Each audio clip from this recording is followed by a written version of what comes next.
Salut les diggers, vous voulez vous lancer dans la crypto mais vous ne savez pas par où commencer? Vous pensez peut-être que c'est trop compliqué à comprendre ou qu'il faut être blindé pour investir? Aujourd'hui, je vais vous montrer comment commencer simplement sans se prendre la tête. Cette vidéo, ça va être votre guide.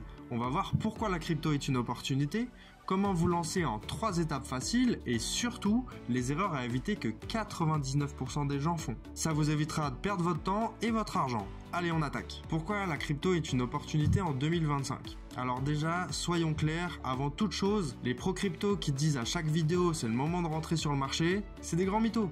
Ils sont juste là pour te mettre dans l'urgence et te pousser à te prendre des décisions non réfléchies. Du coup, très peu de chances que ce soit bénéf pour toi. La seule règle qu'on peut vraiment donner, c'est que plus tu t'y mets tôt, mieux c'est. Forcément, c'est simple. Si tu commences à investir à 20 ans au lieu de 30 ans, t'as quand même 10 ans d'expérience de plus. Et avec cette avance, t'as forcément un potentiel de rendement meilleur. Le vrai secret, c'est pas quand tu démarres, c'est comment tu démarres. Il y a plein de gens qui ont acheté du Bitcoin quand il valait 1000 $, mais la plupart, ils ont tout vendu dès que ça a un peu baissé. Genre à 800 $, ils se sont dit « Oh là là, c'est une arnaque, je vends tout ». Résultat, ils sont passés à côté d'un x100 parce qu'ils ont démarré mais n'ont pas réfléchi à comment bien démarrer. Ce qui fait la différence, c'est pas juste le prix de ce que tu achètes ou quand tu l'achètes, c'est de connaître sa proposition de valeur et ce que tu comptes en faire. Mais si tu veux des bonnes raisons de commencer la crypto en 2025, je peux t'en donner, j'en ai plein en stock. Déjà, ce qu'il faut savoir, c'est que le BTC, la crypto numéro 1, est de moins en moins disponible. Il y a de plus en plus de demandes et moins en moins d'offres. Donc logiquement, si t'en as de moins en moins dans les rayons mais que t'en as de plus en plus de personnes qui en veulent,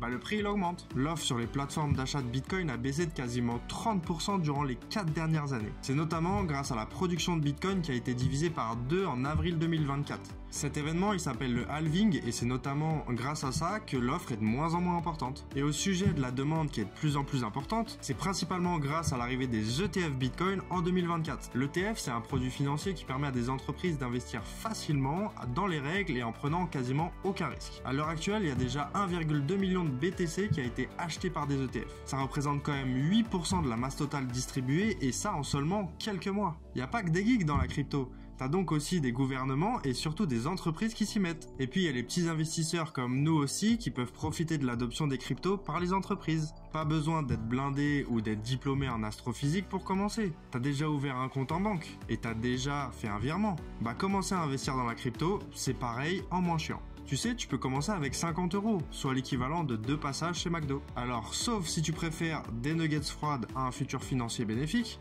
réfléchis. Et puis si vraiment les nuggets froides ça te fait kiffer, tu pourras toujours en acheter encore plus après. On passe tout de suite à la partie 2 avec les 3 étapes simples et rapides pour commencer la crypto. La toute première étape pour se lancer, ça va être de choisir une plateforme fiable. Et là attention, avant que tu choisisses au hasard, sache qu'il y a beaucoup d'arnaques. Tu peux utiliser la plateforme Binance, c'est un peu le McDo des cryptos. C'est rapide, c'est accessible et tout le monde sait rapidement comment ça marche. En plus, c'est l'une des plateformes les plus utilisées dans le monde, c'est plutôt du sérieux. J'ai pas dit qu'il y avait aucun risque non plus, j'ai dit que c'est l'une des plateformes où tu prendras le moins de risques. Et puis pour commencer, de toute façon, évite de poser ta maison. Commence mollo sur les mises. Binance, elle fonctionne exactement comme une banque en ligne. Sauf qu'ici, tu peux acheter des bitcoins avec tes euros. Une fois que tu as créé ton compte, va falloir que tu fasses une vérification d'identité. En gros, t'envoies ta carte d'identité pour prouver que t'es pas un robot ou un bandit. Ensuite, faudra que tu actives les sécurités pour protéger ton compte. Ok, maintenant que tu as la plateforme, il faut avoir les bases. Faut quand même savoir ce qu'est une crypto et à quoi ça peut servir avant de l'acheter. Prenons Bitcoin. Il peut être utilisé comme réserve de valeur, un peu comme l'or numérique. En fait, il va te permettre de conserver la valeur de ton argent, mais en plus pratique que l'or car il n'est pas physique. C'est comme si tu avais de l'or mais sur ton compte bancaire. Et à l'inverse de l'euro qui n'arrête pas de valoir de moins en moins, notamment à cause de l'inflation, en fait l'euro c'est un peu le contraire du Bitcoin dans le fonctionnement. Il y a de plus en plus d'euros disponibles, du coup ça fait l'effet inverse, sa valeur baisse. Alors que le Bitcoin, depuis qu'il existe, il fait que prendre de la valeur. Sa valeur elle peut baisser, mais sur le long terme, ça finit toujours par valoir de plus en plus cher. Bitcoin, ça peut être aussi un moyen de paiement, même si c'est pas sa principale utilité et qu'il y a d'autres cryptos qui savent le faire mieux que lui. Ensuite, on peut parler d'Ethereum, la deuxième crypto la plus connue. Elle possède une réelle innovation qui sont les contrats intelligents. Et là, accroche-toi bien parce que dans le monde des jeux vidéo par exemple, c'est une petite révolution. Imagine un jeu où les objets que tu débloques, les items, les skins ou même les autres choses, ils ne sont pas non seulement utilisables dans le jeu, mais deviennent des actifs numériques que tu possèdes réellement. Et grâce aux contrats intelligents, tu peux les revendre, les échanger ou même les utiliser dans d'autres jeux compatibles. En gros, tu passes du statut de simple joueur à celui de propriétaire. En fait, ça te permet de créer de la valeur dans un jeu et pourquoi pas gagner de l'argent grâce au temps que tu vas passer à jouer. Vu le nombre d'heures qu'on a tous passé à jouer à des jeux vidéo, il était temps de trouver une solution pour faire de l'oseille avec. Beaucoup d'innovations dans la finance, la tech ou même le divertissement reposent déjà sur la crypto. Le secteur de l'IA s'appuie aussi déjà sur la crypto pour continuer de se développer. Donc les cryptos, elles ont bien des utilités concrètes aujourd'hui et seront au cœur des innovations de demain. Je vais maintenant vous montrer que d'acheter de la crypto, c'est pas bien compliqué. C'est parti, on va utiliser la plateforme Binance pour le tuto. C'est actuellement l'une des plateformes crypto les plus utilisées. Vous pourrez en utiliser une autre si vous le souhaitez, elles fonctionnent toutes pareilles. Attention quand même à ne pas utiliser n'importe quelle plateforme, vérifiez sa légitimité. Cette fois-ci, je vais faire la démonstration sur téléphone, mais vous pouvez aussi le faire avec un ordinateur. J'ai fait une démo sur PC dans ma formation si vous le souhaitez. Donc sur téléphone, il faudra télécharger l'application sur Apple Store ou le Play Store. Une fois téléchargée, vous ouvrez l'application et vous arrivez sur cet écran. Il va maintenant falloir cliquer sur l'onglet en bas à droite Portefeuille et ensuite vous faites créer un compte Binance. J'ai déjà un compte Binance, donc j'ai créé une autre adresse mail pour faire la démonstration. Vous cochez en créant un compte, j'accepte les conditions d'utilisation. Donc là, on va vous demander de lire ou au moins d'aller jusqu'en bas pour accepter les conditions générales. Vous faites retour et vous pouvez maintenant cocher la case. Vous faites suivant. Vous allez recevoir un code de sécurité sur votre adresse mail qu'il faudra simplement reporter.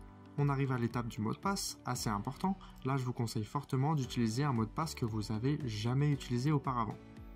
Comme ça fonctionne comme une banque, on nous demande une vérification d'identité avant de pouvoir utiliser le compte. Comme j'ai déjà un compte Binance, je ne peux pas refaire une vérification d'identité. Donc vous suivez tout simplement les étapes et on se retrouve pour la suite juste après. Maintenant que vous avez fait la vérification d'identité, vous n'avez plus qu'à attendre quelques heures pour que Binance valide votre identité. Ensuite, vous pourrez acheter de la crypto. On va donc pouvoir passer à l'étape 2. J'ai dû reprendre mon compte principal où ma vérification d'identité a été faite. C'est donc pour ça que vous verrez que mon compte n'est pas vierge et qu'il y a déjà de la crypto dessus. On se rend maintenant dans l'onglet en bas à droite Portefeuille. Ici, je vous conseille de rechercher s'il n'est pas noté euro. Vous cliquez dessus. Ajouter des fonds. Si vous n'êtes pas à un jour près pour recevoir vos euros sur votre compte crypto, je vous conseille de passer par virement bancaire instantané SEPA. Vous paierez moins de frais. Si jamais vous êtes pressé et que vous voulez un virement immédiat, vous pouvez passer par carte Visa Mastercard. Pour les cartes bancaires, c'est très simple, pas besoin que je fasse la démonstration, vous avez juste à remplir le formulaire comme si vous alliez acheter un produit ou un service sur internet. Vous recevrez instantanément votre argent sur votre compte Binance. Pour les virements, c'est un peu différent, vous cliquez sur virement puis continuer. Ici, on nous donne une information importante, le nom de votre compte bancaire doit correspondre au nom enregistré sur votre compte Binance. De plus, les virements Swift ne sont pas pris en charge sur Binance. Vous faites OK et là c'est très simple, vous avez en face de vous les informations du RIB que vous allez devoir rentrer en tant que nouveau bénéficiaire sur votre compte bancaire. Donc vous faites tout simplement des copier-coller sur votre compte bancaire et vous ajoutez ce RIB en tant que nouveau bénéficiaire. Une fois que c'est fait, vous faites tout simplement un virement de votre compte bancaire, de la somme que vous souhaitez vers votre compte Binance. Et vous n'avez plus qu'à appuyer sur « J'ai envoyé les fonds ». Vous recevrez donc un mail de Binance vous indiquant que vos fonds sont bien arrivés sur votre compte Binance. Une fois que vous avez bien reçu vos euros sur votre compte Binance, on va pouvoir passer à l'étape 3. La chose à savoir, c'est qu'il est possible de faire l'étape 2 et l'étape 3 en une seule manipulation. Je vous montre même si c'est pas ce que je vous conseille de faire. On se retrouve dans notre portefeuille et si vous voulez faire encore plus vite, eh bien il est tout à fait possible ici dans la barre de recherche de taper le nom de la crypto que vous voulez acheter directement, même si vous n'avez pas encore d'euros sur votre compte Binance. Je prends l'exemple d'Ethereum, je clique dessus, je fais ajouter des fonds, acheter avec des euros, je saisis le montant en euros que je souhaite dépenser pour récupérer l'équivalent en Ethereum, sélectionnez le mode de paiement. Et là, comme vous pouvez le voir, il est tout à fait possible de payer 100 € avec votre carte bleue pour récupérer instantanément sur votre compte Binance l'équivalent en Ether, à savoir 0,033, etc. Comme je vous le disais, je ne vous conseille pas d'effectuer cette manipulation même si c'est plus rapide, puisqu'en plus de payer des frais sur la carte bleue, vous allez aussi payer des frais de conversion. Dans le cas où vous êtes passé par cette manipulation, vous avez donc aussi effectué l'étape 3, à savoir acheter de la crypto-monnaie. Pour les personnes qui sont passées par le virement bancaire, on va faire tout de suite ensemble la troisième et dernière étape, à savoir acheter de la crypto-monnaie avec nos euros. On va se rendre une nouvelle fois dans notre portefeuille et on va imaginer que nous avons reçu nos euros. On va maintenant aller dans les paramètres pour modifier la configuration de Binance pour avoir une application plus complète. Quand on crée un compte, on a une application simplifiée, Binance Lite, mais elle ne nous permet pas d'utiliser la meilleure méthode pour faire de l'achat-revente. Donc là, on va se rendre dans Marché en bas à gauche. Ensuite, vous allez cliquer en haut à gauche sur le logo Binance. Vous allez cliquer tout en bas sur Binance Pro. Là, ça y est, vous avez l'application complète de Binance. Maintenant que c'est fait, on va aller dans l'onglet du milieu Échange pour effectuer la troisième étape, à savoir acheter de la crypto avec nos euros. Pour la démonstration, on va acheter de l'USDT. Qu'est-ce que c'est? C'est un stablecoin, c'est un type de crypto qui reflète le prix du dollar. Un USDT égale 1 dollar. Donc c'est pas avec ça qu'on va pouvoir faire des plus-values, il n'y a pas vraiment de fluctuation avec l'USDT. En général, les stablecoins servent juste à conserver de l'argent en crypto sans que la valeur fluctue. Alors qu'avec des euros, c'est pas vraiment le cas. Vous pouvez acheter pas mal de crypto avec des euros, mais c'est pas la totalité. Si on prend l'exemple d'une opportunité que j'ai partagée sur mon canal Discord, Starknet, donc là je vais cliquer en haut à gauche, donc c'est Starknet, vous pouvez constater qu'ici, je ne peux pas acheter de Starknet avec des euros, mais par contre, il y a bien la paire Starknet USDT. On va donc acheter de l'USDT avec nos euros. Je vais cliquer en haut à gauche sur la paire et ici, je vais écrire euro USDT. Je clique dessus. Il y a beaucoup d'informations à l'écran, mais vous allez voir, c'est très simple. La chose importante à savoir est que si on est dans acheter, on peut acheter la première monnaie de la paire, à savoir de l'euro, en l'échangeant contre la deuxième monnaie de la paire, donc avec de l'USDT. Sauf que nous, on veut l'inverse. On veut acheter de l'USDT avec de l'euro. Donc il va falloir aller dans vendre. J'en profite maintenant pour vous donner les informations importantes à connaître à l'écran. En dessous d'acheter, vendre, vous avez ordre limite. C'est un type d'ordre que je vous conseille d'utiliser un maximum. Ça vous permet de programmer vos ordres à des prix souhaités, donc vous pouvez le laisser sur ordre limite. En dessous, le montant en euros à dépenser pour obtenir de l'USDT. Pas besoin de remplir cette case, on va plutôt remplir la case du dessous. Le total de l'USDT que vous souhaitez récupérer. Cette deuxième case vous permet de rentrer le total de l'USDT que vous souhaitez récupérer en vendant vos euros. Ensuite, sur la droite, vous avez tous les ordres limites à la vente avec leur prix souhaité et le montant dépensé. Juste en dessous, vous avez le prix actuel du marché de l'équivalent d'1 euro en USDT, à savoir 1,0548. Pour rappel, c'est l'équivalent du dollar, donc effectivement 1 euro vaut un peu plus qu'un dollar, et en dessous, en vert, vous avez les ordres limites à l'achat. Maintenant qu'on a fait le tour d'horizon, on va passer à l'action en achetant de l'USDT avec nos euros. On veut en acheter maintenant au prix actuel du marché. Donc pas besoin de toucher au prix d'achat qui est de 1,0549. Du coup, on a juste à indiquer le montant souhaité en USDT. Ici par exemple, je peux noter 100 USDT ou sinon je peux utiliser la jauge qui me permet de vendre la totalité de mes euros pour récupérer l'équivalent en USDT. 98,70 euros correspond à 104,11 USDT. Je peux cliquer sur vendre des euros. Mon ordre s'est déclenché instantanément puisque je lui ai demandé d'acheter au prix actuel du marché. Dans le cas où il ne se serait pas déclenché, il apparaîtrait juste en dessous ici. Je vais donc vérifier dans l'onglet en bas à droite portefeuille que j'ai bien de l'USDT dans mon portefeuille. On voit que j'ai 172 USDT dans mon portefeuille puisque j'avais déjà de l'USDT. Les 104 USDT que je viens d'acheter se sont ajoutés aux USDT que j'avais déjà dans mon portefeuille. Maintenant qu'on a de l'USDT, on a officiellement de la crypto, mais on va aller plus loin. Pour se faire la main, on va refaire un achat. On va reprendre l'exemple de Starknet que j'ai partagé sur Discord. Il faut donc retourner dans l'onglet Échange. Je vais cliquer en haut à gauche sur la paire et je vais aller chercher Starknet. S-T-A-R-K. Comme j'ai donc maintenant de l'USDT, je clique sur la paire en question. C'est différent de tout à l'heure puisque comme vous pouvez le constater, la première monnaie qui se trouve sur la paire est Starknet. Là, attention, je souhaite acheter du Starknet avec mon USDT. Il faut donc que j'aille dans Acheter.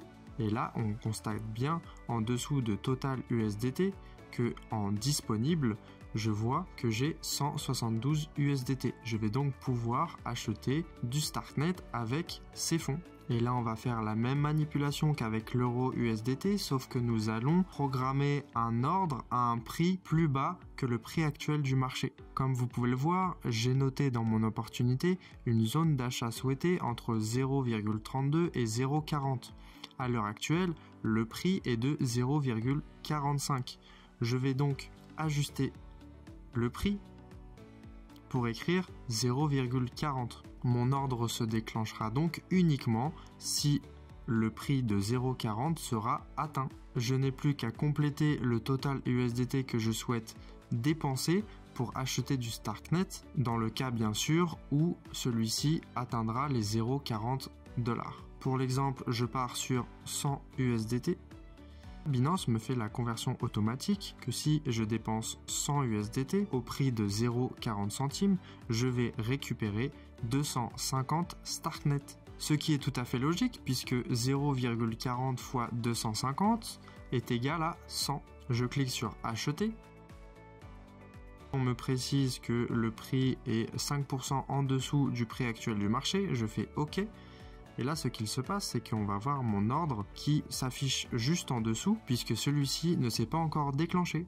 Je n'ai plus qu'à attendre que le prix descende à 0,40 centimes pour que mon ordre se déclenche et que j'obtienne 250 Starknet à la place de mes 100 USDT. Bon, maintenant que tu as les bases et que tu sais comment acheter de la crypto, parlons des erreurs que 99% des débutants font. Et crois-moi, si tu peux les éviter dès maintenant, tu vas économiser du temps et de l'argent. Premier piège à éviter, les scams. Parce que oui, dans la crypto, comme partout, il y a des personnes mal intentionnées. Entre les emails qu'on reçoit qui nous promettent de faire des x30 si on clique sur des liens chelous ou encore les fausses plateformes d'échange, il y a de quoi se faire avoir. Ne fais jamais confiance à un lien reçu par email ou à un gars qui va te contacter sur Telegram pour te dire « Ouais frérot, fais-moi confiance, t'inquiète pas, on va faire le milli ». À aucun moment tu dois partager tes identifiants. Le deuxième piège que je veux te partager, c'est le FOMO, la peur de rater des opportunités. Tu sais, c'est cette petite voix intérieure qui te dit « Si tu n'achètes pas cette crypto inconnue qui a déjà fait 500% en 2 jours, tu rates la chance de ta vie de devenir riche ». Ce genre de décision, c'est le meilleur moyen de perdre ton argent. Faut savoir qu'une crypto qui a déjà fait une belle performance n'est plus une opportunité.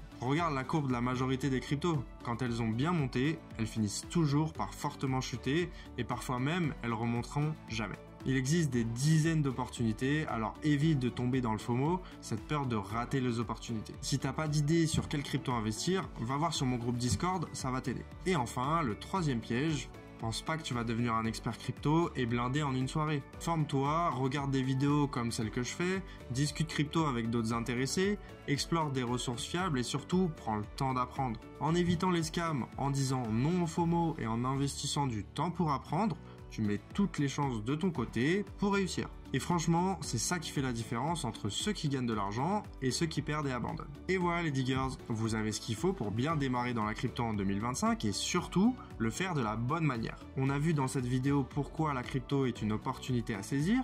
On a vu les 3 étapes simples pour commencer et les erreurs à éviter pour ne pas perdre votre temps et votre argent. Alors qu'est-ce qui vous retient encore? Si vous voulez vraiment vous lancer, eh bien vous allez trouver ma formation complète qu'il y a sur mon canal Discord. Agissez maintenant, commencez petit et apprenez au fur et à mesure. Donnez-vous une chance de profiter des opportunités incroyables qu'offre la crypto. Et si vous avez des questions ou si un point n'est pas clair, faites-moi signe en commentaire ou sur mon groupe Discord. Pensez à liker la vidéo si elle vous a été utile et à vous abonner à la chaîne. Sur ce, je vous dis à très bientôt et prenez soin de vous.